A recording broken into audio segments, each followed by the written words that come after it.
You can tell a lot about a society by what shocks its leaders. For generations, what shocked the people in charge of this country was political violence, hurting your neighbors for having different opinions. They were appalled by that, and they were right to be. Political violence isn't simply an assault on individual Americans. It's an attack on America itself. In this country, we govern by consent, not by force.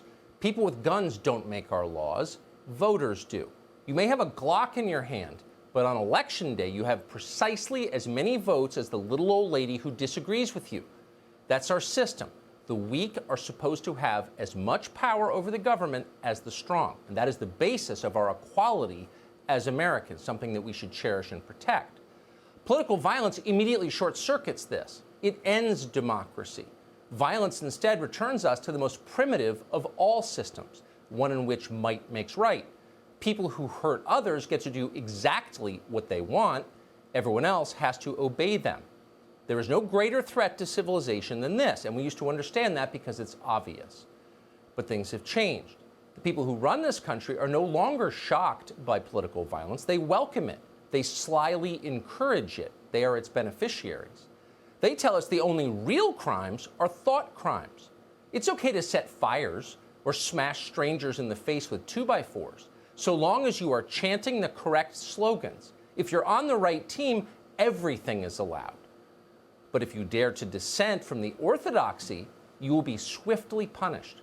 Go ahead and express the wrong opinion. Try it in a meeting. Try it on Facebook. They will find you.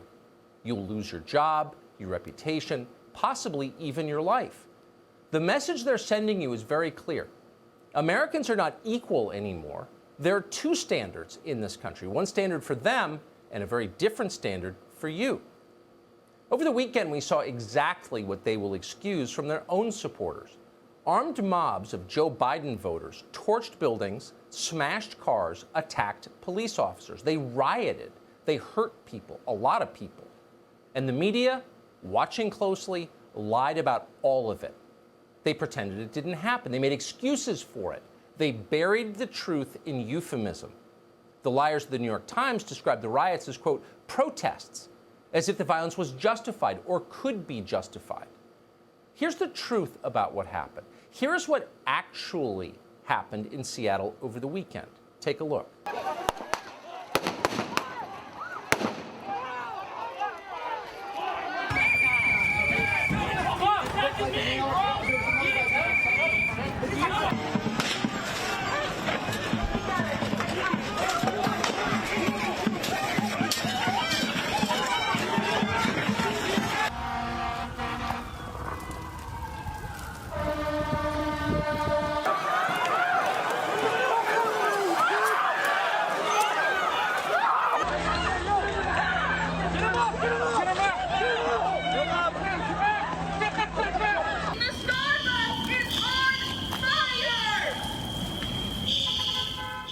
Protests. No, these were not protests. These were scenes from war. The rioters threw rocks, bottles, wood, explosives at police. One explosion left an 8-inch hole in a police precinct. Because no lie is too absurd for CNN to tell, the network described violence against police as, quote, a demonstration against police violence. Got that? It's a perfect inversion of the truth worthy of 1984. Ignorance is strength, freedom is slavery, war is peace.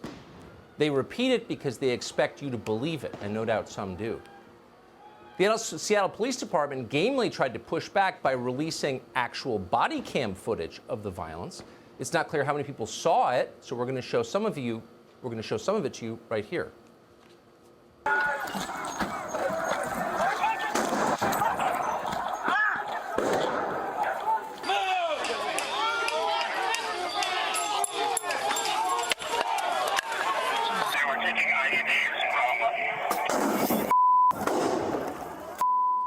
A total of 59 police officers were injured in this demonstration against police violence. CNN would like you to believe they attacked themselves. They did not. Not in Seattle, not anywhere. In Oakland, mobs with helmets and shields attacked a police station. They shot cops with fireworks. They set fire to a courthouse. Here are pictures of it.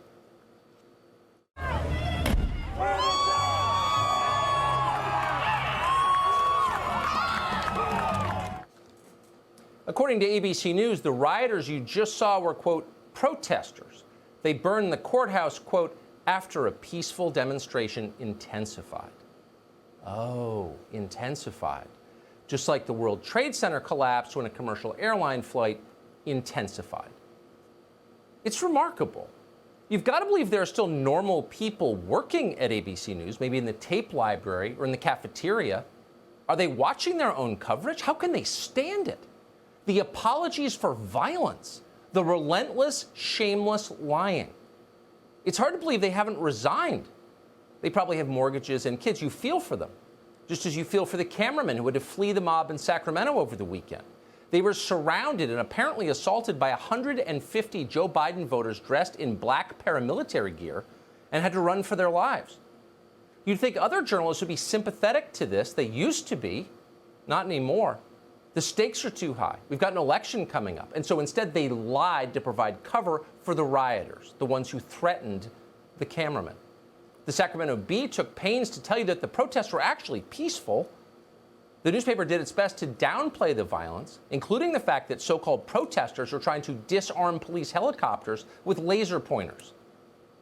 One of the peaceful protesters ran through the streets with a chainsaw in order to block traffic. No problem, nothing to see here. Meanwhile, at mostly peaceful protests in Austin and Aurora, Colorado, people were shot.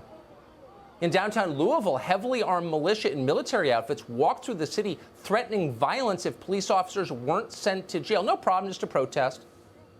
In Milwaukee, a black Trump supporter named Burnell Trammell was executed in front of his office in broad daylight. He was killed. In Portland, Oregon, police seized a bag filled with rifle magazines and Molotov cocktails. Not a big deal. City leaders in Portland have ignored 60 straight days of rioting. It's fine, they say. Really?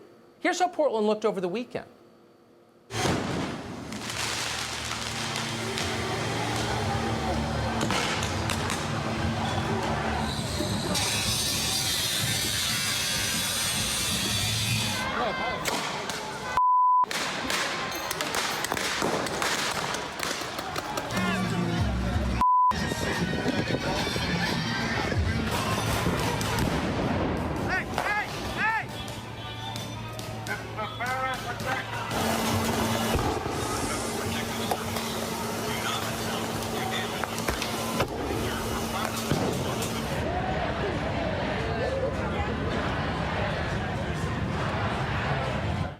This isn't fine. It's not normal. It's not a protest. These aren't children. These are adults, and they're destroying our country. They're completely out of control. They're violent. Are they punished? No. Where's the Justice Department in this? Don't we have an attorney general? Isn't he supposed to be conservative? Why are we allowing this? Chad Wolf runs the Department of Homeland Security. Wolf, whatever you think of him, has been one of the very few officials in Washington who seems to notice that any of this is happening. He sent federal law enforcement to Portland to keep the mob from burning down the federal courthouse there, which the mob does not own. It's federal property. They have no right to torch it. It's not theirs. It's ours.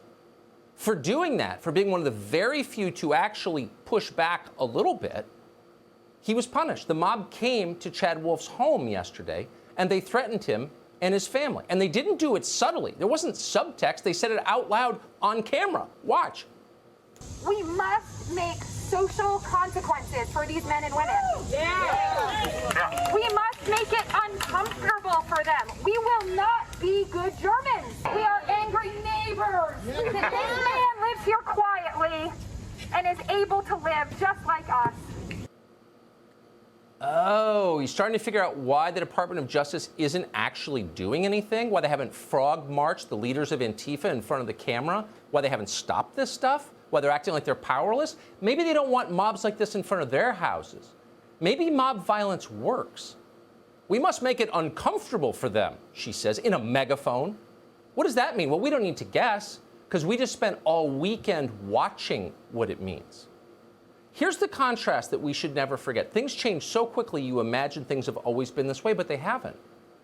There's a presidential election a few months from now. If you disagree with what Chad Wolf has done, you get to vote against Chad Wolf's boss, and Chad Wolf would be out of a job. That's the way we used to do it when this was a democracy, but not anymore. Now they just go and threaten Chad Wolf's children. and the media applaud. Last month, a radio show host in Seattle called Paul Gallant mocked reports that his city was descending into chaos. These were peaceful protests, he suggested. On Twitter, Gallant reported that he saw, quote, no burning, pillaging, or deaths. Of course, those things were happening. They existed. We show you tape of it at the time. But Gallant pretended otherwise. We don't know why. We'd have to assume because he thought it would help his team.